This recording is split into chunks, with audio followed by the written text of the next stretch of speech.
ॐ रामाय रामभद्राय रामचन्द्राय वेधसे रघुनाथाय नाथाय सीतायाः पतये नमः। अतुलितबलधामं हेमशैलावदेहं धनुजवन्नकृशानं ज्ञानिनामग्रगण्यं सकलगुणनिधानं वानराणामधीशं रघुपतिप्रियभक्तं वातजातं नमामि। श्री राम जय राम, श्री राम जय राम।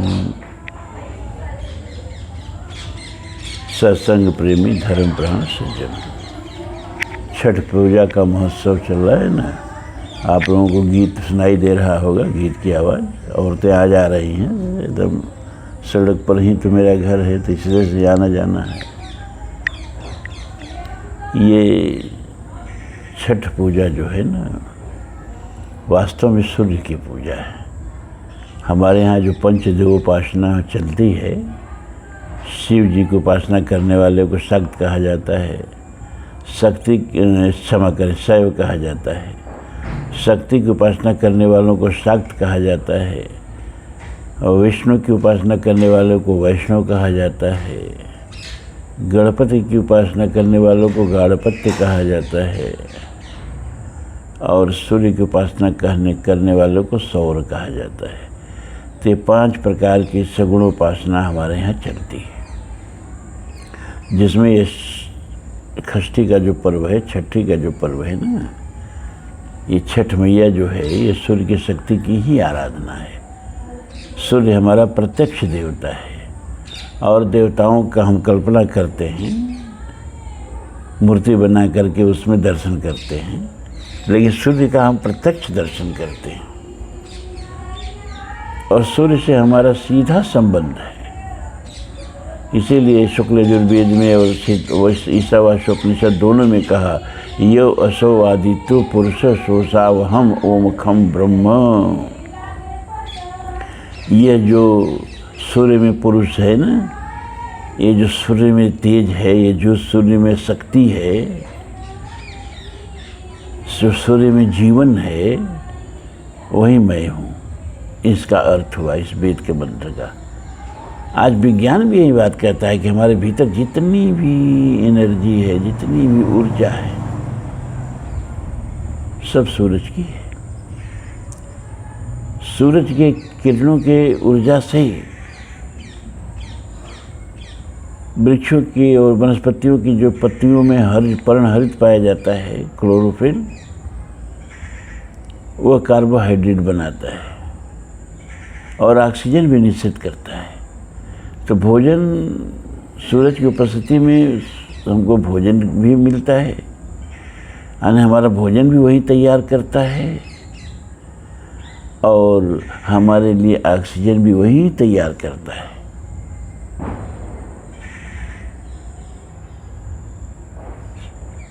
सिक्स CO2 + 6 H2O मिला करके जो 6H12 वो 6 + 6 O2 ऑक्सीजन निकलती है, और वही ऑक्सीजन जो है वातावरण के 21% जो ऑक्सीजन का अनुपात है उसको बनाए रखती है। तो सूरज हमारा कितना प्रत्यक्ष देवता है। देखिए, भोजन भी हमारा ही मत समझिएगा आपका भोजन आपके चूल्हे में पकता है, वो तो सेकेंडरी आइटम है। बिना चूल्हे में पकाए भी आप बहुत दिनों तक जिंदा रहे हैं। अग्नि से परिचय बाद में हुआ है, पका हुआ भोजन बाद में खाना सीखे हैं आप। पहले सूरज के ही द्वारा पकाए हुए भोजन को आप खाते थे, मतलब कच्चे फल और सब्जी और मांस आदि को खाते थे, और सब में सूरज की ही ऊर्जा होती है। तो पहला भोजन हमारा सूरज ही पकाता है, यानी हमारा रोज का, इसीलिए कुछ सवितु कहा जाता है। सवितु माने पोषण करने वाला, पालन करने वाला। विश्वान देव सवितु दुर्तानि पराशु यद भद्रम तन्न आशु। ये सूर्य जी का मंत्र है, वैदिक मंत्र है कि हे विश्व के सवितु माने पोषण करने वाले, विश्वान देव सवितु दुर्तानि पराशु, हमारे भीतर जो भी अंधकार है, कलमश है, विकार है, तो जैसे आप अपने किरणों से अंधकार दूर कर देते हैं ना, उसी तरह से हमारे भीतर ज्ञान का प्रकाश भर करके और हमारे भीतर के सारे कलमश को दूर कर दें। इसीलिए सूरज को ज्ञान का देवता भी कहा जाता है। ये जो गायत्री मंत्र है ना, कहा गया गायत्री वेद मात्र, सारी वेदों की माता गायत्री है। सारे वेदों का अर्थ समझो है गायत्री में समाहित है। और इस गायत्री मंत्र का देवता भगवान सूर्य है, हैं? ओम भूर्भुवः स्वः तत्सवितुर्वरेण्यं भर्गो देवस्य धीमहि धियो यो नः प्रचोदयात्।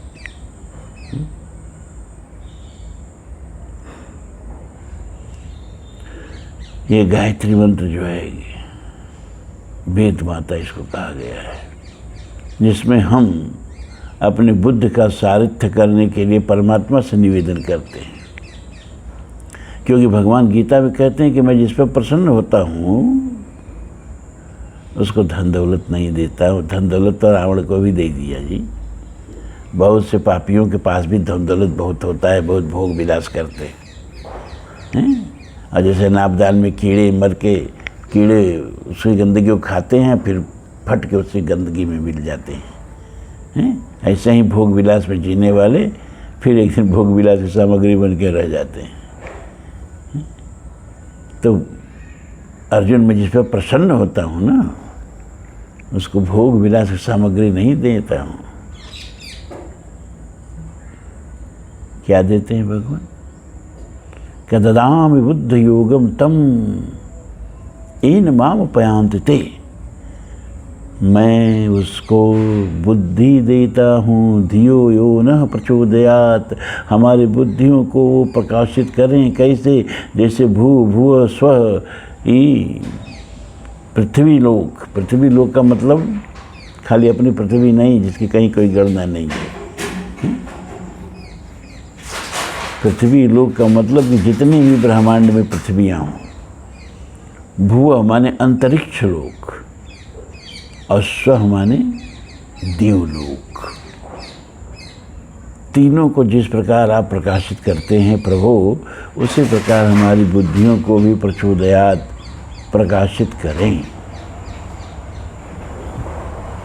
तो सूर्य की उपासना, सूर्य की आराधना का पर्व है ये छठी मैया का पर्व। यह सूर्य की शक्ति का उपासना है षष्ठी, छठी मैया। क्योंकि सूर्य को सप्तमी तिथि बहुत प्रिय है। सूर्य की तिथि है सप्तमी,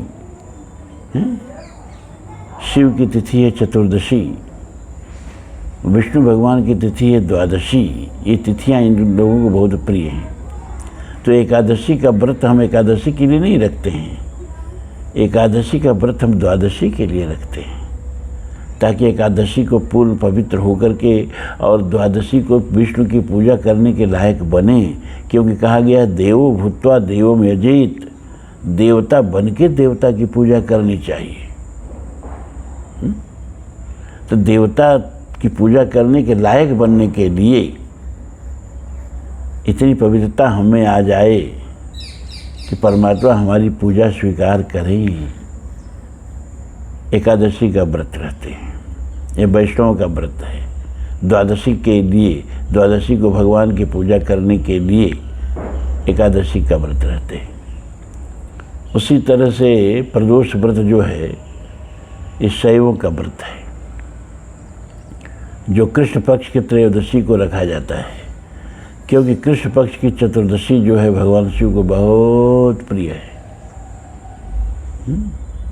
तो उस दिन भगवान शिव की आराधना करने के लिए शिवम भूत्वा शिवम यजेत, शिव तुल्य बन के शिव की पूजा करने के लिए अपने को हम पवित्र करते हैं।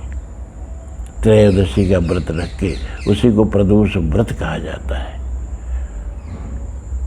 इसी तरह से सूर्य की पूजा करने के लिए ये जो छठी मैया का कई दिन का व्रत चलता है ना, ये सब सूर्य की पूजा के लिए होता है।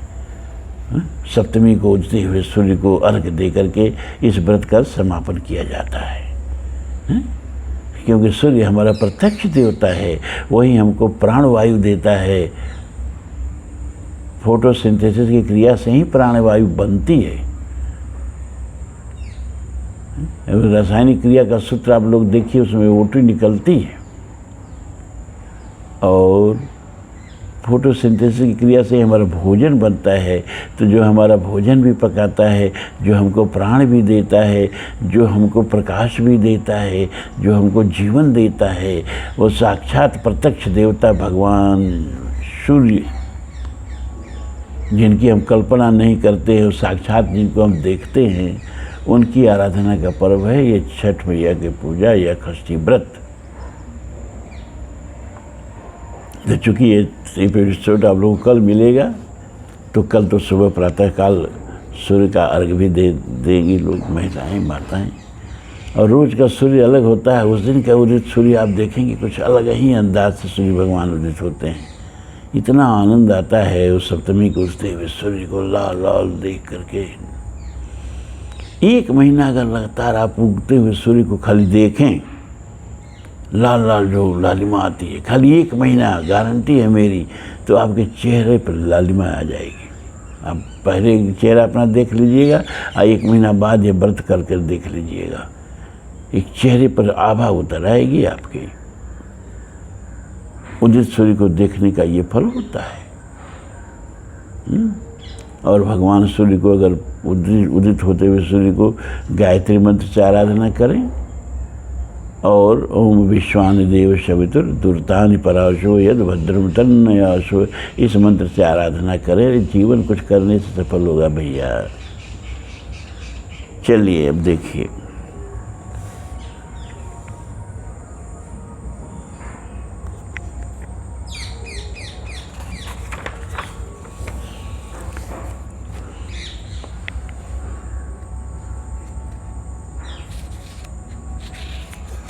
कौन सर्ग चल रहा था, दिमाग काम नहीं कर रहा।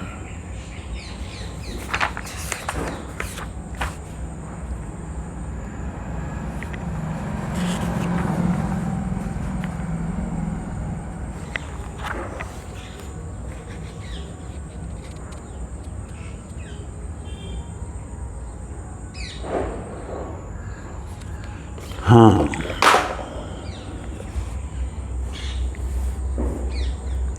पच्चीसवां सर्ग।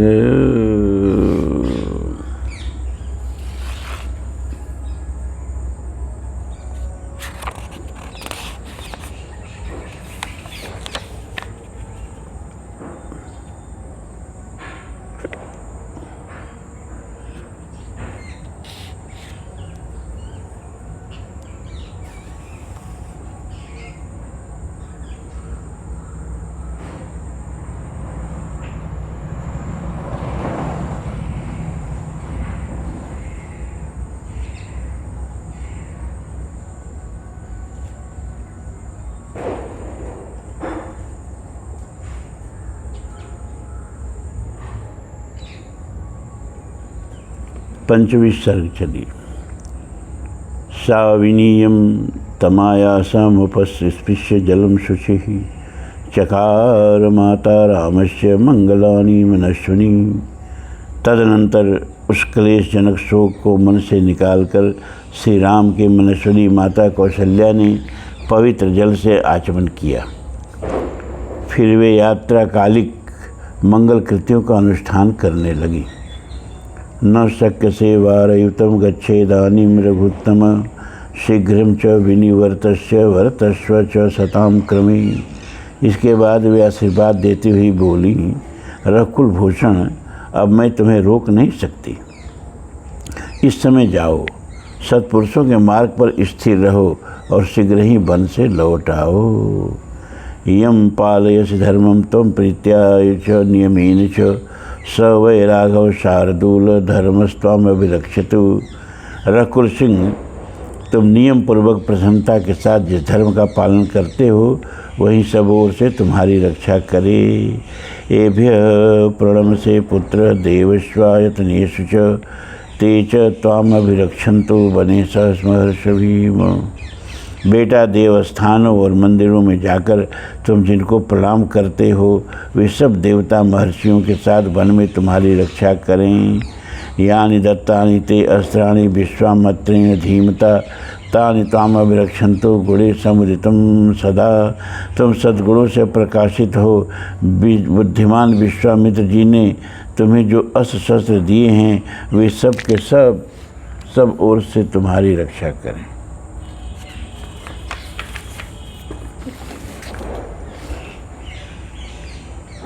मधुदग्ध घृते स्वस्ति वाच्यम द्विजांस्ततः वाचयामास रामस्य वने स्वस्त्ययन क्रियाम।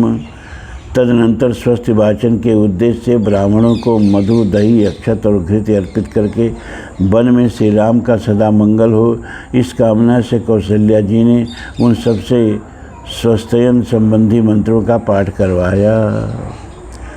ततस्मै द्विजेन्द्राय राममाता यशस्विनी दक्षिणां प्रददौ काम्यां राघवां चेदमब्रवीत। इसके बाद यशस्विनी श्री राम माता ने उन विप्रवर पुरोहित जी को उनकी इच्छा के अनुसार दक्षिणा दी और रघुनाथ जी से इस प्रकार कहा, यन मंगलम सहस्राक्षे सर्वदेव नमस्कृते वृत्तनाशे समभवत तत्ते भवत मंगलम। वृतासुर का नाश करके के निमित्त सर्वदेव वंदित सहस्र नेत्रधारी इंद्र को जो मंगलमय आशीर्वाद प्राप्त हुआ वही मंगलमय आशीर्वाद तुम्हारे लिए भी हो। यह मंगलम सुपर्णस्य विनता कल्पयत पुरा अमृतम प्रार्थना यस्य ततः ते भवत मंगलम। पूर्व काल में विनता देवी ने अमृत लाने की इच्छा वाले अपने पुत्र गरुण के लिए जो मंगल कृत किया था वही मंगल तुम्हें भी प्राप्त हो। अमृतोत्पादने दैत्यान घ्नतो वज्रधरस्यत अदितिर्मंगलम प्रादात ततः ते भवत मंगलम। अमृत की उपपत्ति के समय दैत्यों का संहार करने वाले वज्रधारी इंद्र के लिए माता अदिति ने जो मंगलमय आशीर्वाद दिया था वही मंगल तुम्हारे लिए भी शुभ हो। त्रिविक्रमान प्रकमतो विष्णुरत अतुल तेजस यदि सन मंगलम रामम ततः ते बहुत मंगलम। श्री राम 3 पगों को बढ़ाते हुए अनुपम तेजस्वी भगवान विष्णु के लिए जो मंगलाशंसा की गई थी वही मंगल तुम्हारे लिए भी प्राप्त हो। ऋषय सागरा द्वीपा भेदा लोका दिदश्चिते मंगलानि महाबाहो दिशंतो शुभ मंगलम। महाबाहो ऋषि समुद्र द्वीप वेद समस्त लोक और दिशाएं तुम्हें मंगल प्रदान करें। तुम्हारा सदा शुभ हो मंगल हो। इत पुत्र श्रेष्ठाश कृत्वा शिरस भामिनी गंधे चापि समालभ्य रामायत लोचना औषधीं च सुसिद्धर्थां विश्वल्यकरणी शुभाम चकार रक्षाम कौशल्या मंत्रैरभिजजाप च। इस प्रकार आशीर्वाद देकर विशाल लोचना भामिनी कौशल्या ने पुत्र के मस्तक पर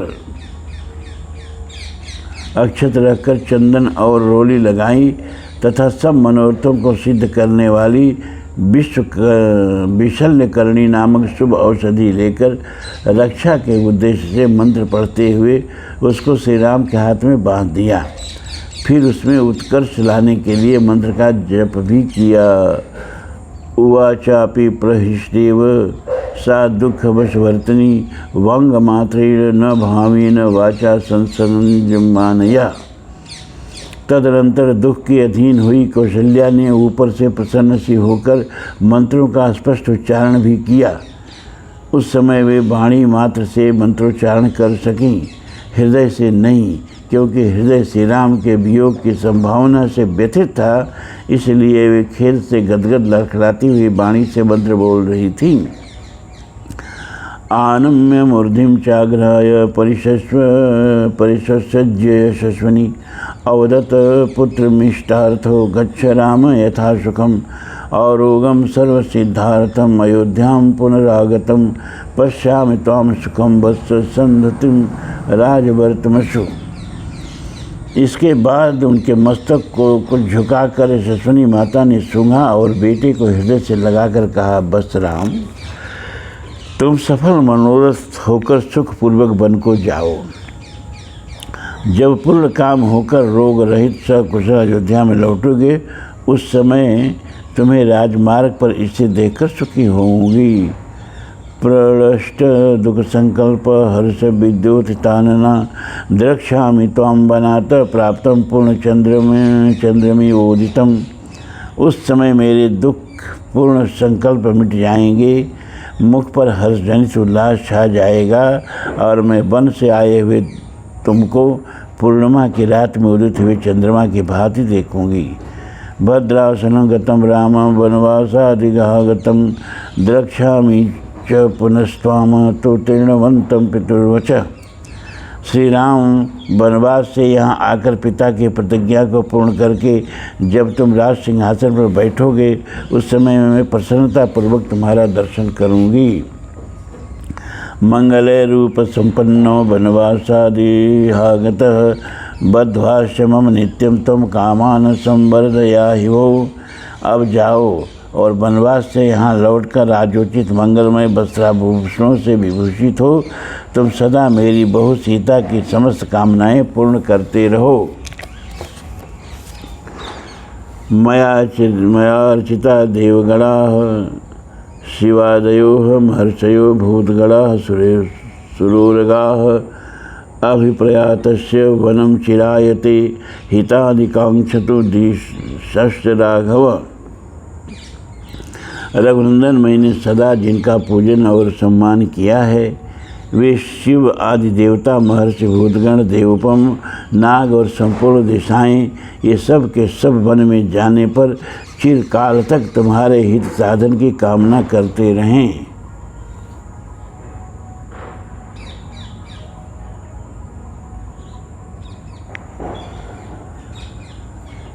अतीव चाश्रुपदे पूर्णलोचन समाप्य च स्वस्थयनं यथाविधि प्रदक्षिणं चापि चकार राघवं पुनः पुनश्चापि निरीक्ष्य सस्वजे। इस प्रकार माता ने नेत्रों में अत्यंत आंसू भरकर विधिपूर्वक व स्वस्तिवाचन कर्म पूर्ण किया।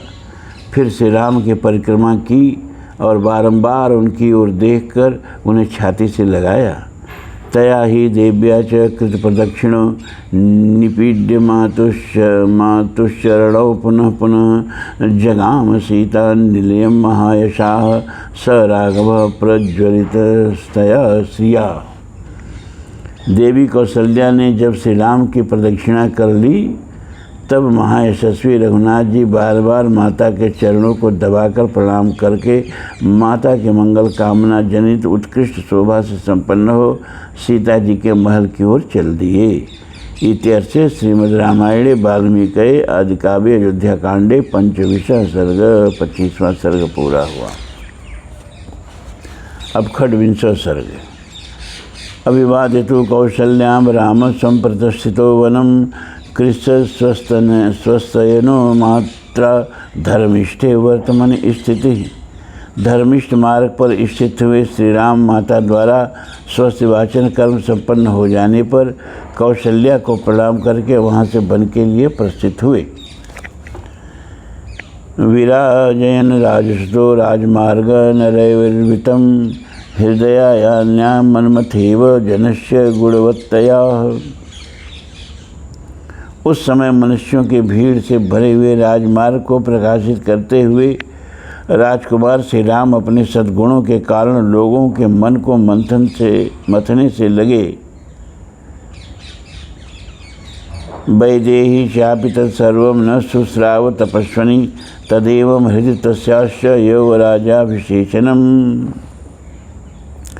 तपस्विनी विदेह नंदिनी सीता ने अभी तक वह सारा हालत नहीं सुना था। उनके हृदय में यही बात समाई हुई थी कि मेरे पति का युवराज पद पर अभिषेक हो रहा होगा। देव कार्यम अस्मसा कृतया हरिष्टि चेतना अभिज्ञा राजधर्माणाम राजपुत्री प्रतीक्षति।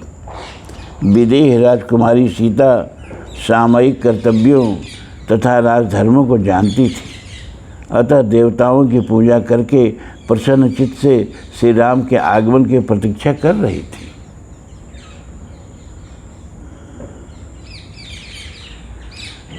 प्रविवेशाथ रामस्तु विश्वसु विभूषितम प्रहिष्ट जन संपूर्णम ह्रिया किंचित वांगमुखम।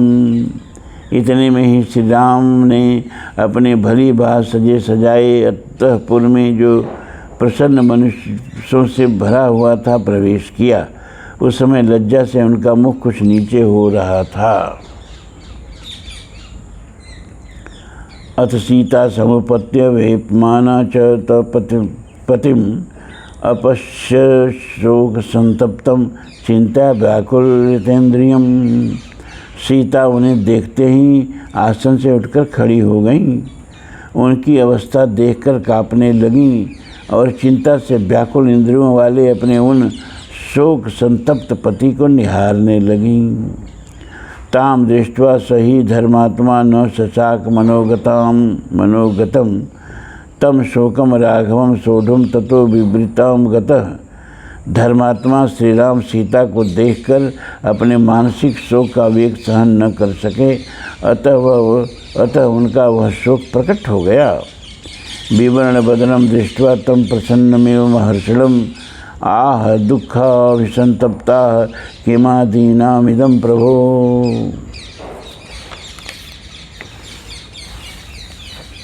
उनका मुख उदास हो गया था, उनके अंगों से पसीना निकल रहा था, वे अपने शोक को दबाए रखने में असमर्थ हो गए थे। उन्हें इस अवस्था में देखकर सीता दुख से संतप्त हो उठी और बोली, प्रभु इस समय यह आपकी कैसी दशा है?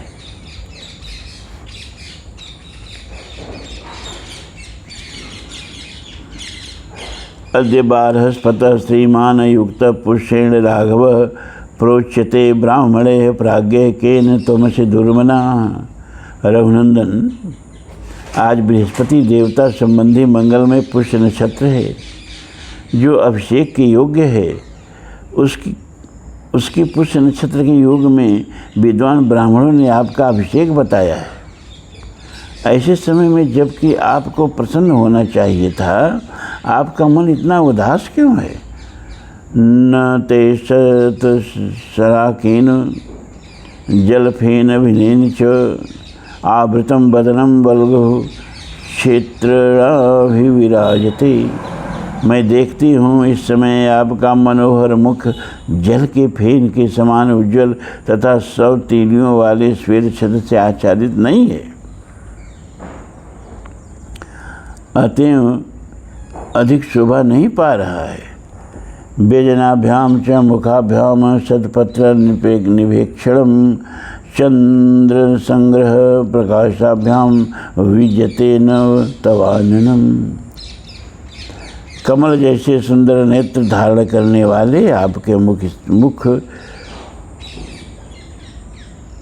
पर इस चंद्रमा के हंस के समान श्वेत वर्ण वाले 2 श्रेष्ठ चौरों द्वारा हवा नहीं की जा रही है। वाग्मिनो बंदनश्चापि प्रहिष्टास्त्वां नरशव अस्तवंतो नाद्य दृश्यन्ते मंगले सूतमागधाः। नरश्रेष्ठ प्रवचन कुशल बंदी सूत और मागध जन आज अत्यंत प्रसन्न हो अपने मांगलिक वचनों द्वारा आपकी स्तुति करते नहीं दिखाई देते हैं। न ते क्षौद्रम च दधि च ब्राह्मणा वेद पारगाः मूर्धिम मूर्धाभिषिक्तस्य ददति यस्म विधानतः। वेदों के पारंगत विद्वान ब्राह्मणों ने आज मूर्धाभिषिक्त हुए आपके मस्तक पर तीर्थोदक मिश्रित मधु और दधि का विधिपूर्वक अभिषेक नहीं किया है। न त्वं प्रकृतयः सर्वा श्रेणी मुख्याश्च भूषिता अनुव्रजितुम् इच्छन्ति पौरजानपदास्तथा।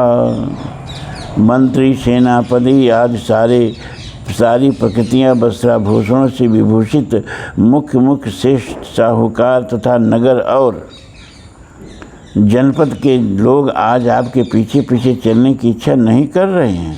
इसका क्या कारण है? चतुर्भिर्वेग संपन्नैर्हयैः कांचन भूषणैः मुख्यं पुष्परथो युक्तं किं न गच्छति ते अग्रतः। सुनहरे साज साजबाज से सजे हुए 4 वेगशाली घोड़ों से जुता हुआ श्रेष्ठ पुष्परथ आज आपके आगे आगे क्यों नहीं चल रहा है। न हस्ति जागृत श्रीमान सर्वलक्षण पूजित प्रयाणे लक्ष्यते वीर कृष्ण मेघ गिरिप्रभ। वीर आपकी यात्रा के समस्त समय समस्त शुभ लक्षणों से प्रशंसित तथा काले मेघ वाले पर्वत के समान विशालकाय तेजस्वी गजराज आज आपके आगे आगे क्यों नहीं दिखाई देते। न च कांचनम चित्रम ते पश्यामि प्रियदर्शन भद्रासनम पुरस्कृत्यम यात्यंतम वीर पुरस्सरम। प्रियदर्शन वीर, आज आपके सुवर्ण जटित भद्रासन को सादर हाथ में लेकर अग्रगामी सेवक आगे आगे जाता क्यों नहीं दिखाई देता है। अभिषेको यदा सज्ज किमिदानीमिदं तव अपूर्व मुखवर्णश्च न प्रहर्षश्च लक्ष्यते। जब अभिषेक की सारी तैयारी हो चुकी है, ऐसे समय में आपकी यह दशा क्यों हो रही है। आपके मुख की कांति उड़ गई है, ऐसा पहले कभी नहीं हुआ था। आपके चेहरे पर प्रसन्नता का कोई चिन्ह नहीं दिखाई देता है, इसका क्या कारण है। इतीव बिल्पन्तीं तां प्रोवाच रघुनंदन सीते तत्र भवास्तान्त प्रब्रवाजयति मां वनम। इस प्रकार विलाप करती हुई सीता से रघुनंदन श्री राम ने कहा, सीते, आज पूज्य पिताजी मुझे वन में भेज रहे हैं। कुले महति संभूते धर्मज्ञे धर्मचारिणी श्रीणु जानकी ये नेदम क्रमेण अद्यागतम मम। महान कुल में उत्पन्न धर्म को जानने वाली तथा धर्मपरायणे जानकी नंदिनी, जिस कारण यह वनवास आज मुझे प्राप्त हुआ है वह क्रमशः बताता हूँ, सुनो। राजा सत्यप्रतिज्ञेन पिता दशरथेन वै कैकेयी मम पादमात्रे तू पुरा दत्तो महावरव। मेरे सत्यप्रतिज्ञ पिता महाराज दशरथ ने माता कैकेयी को पहले कभी 2 महान वर दिए थे। तयाद्य मम सज्जे अस्मिन् विषेके निपोद्यते प्रचोदित स्वसमयो धर्मेण प्रतिनर्जित। इधर जब महाराज के उद्योग से मेरे राज्याभिषेक की तैयारी होने लगी, तब कैकेयी ने उस वरदान की प्रतिज्ञा को याद दिलाया और महाराज से धर्मसम्मत अपने काबू में कर लिया।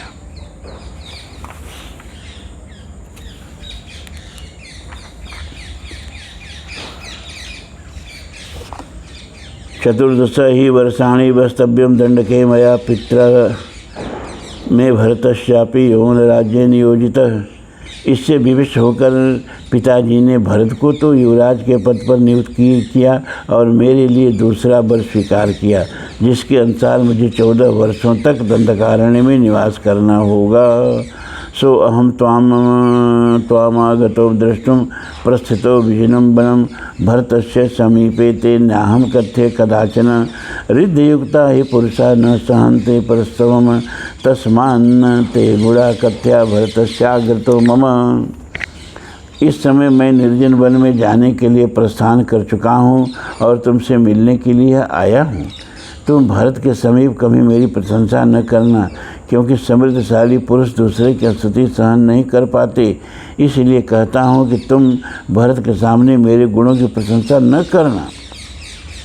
अहम तेनानुवक्तव्यो विशेषेण कदाचन अनुकूलतया शक्यम समीपे तस्य वर्तितुम।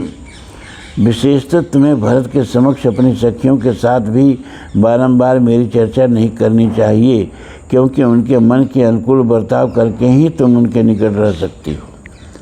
तस्मै दत्तम नृपतिना यौवराज्यम सनातनम सप्रासाद्यस्तया सीते नृपतिश्च विशेषतः।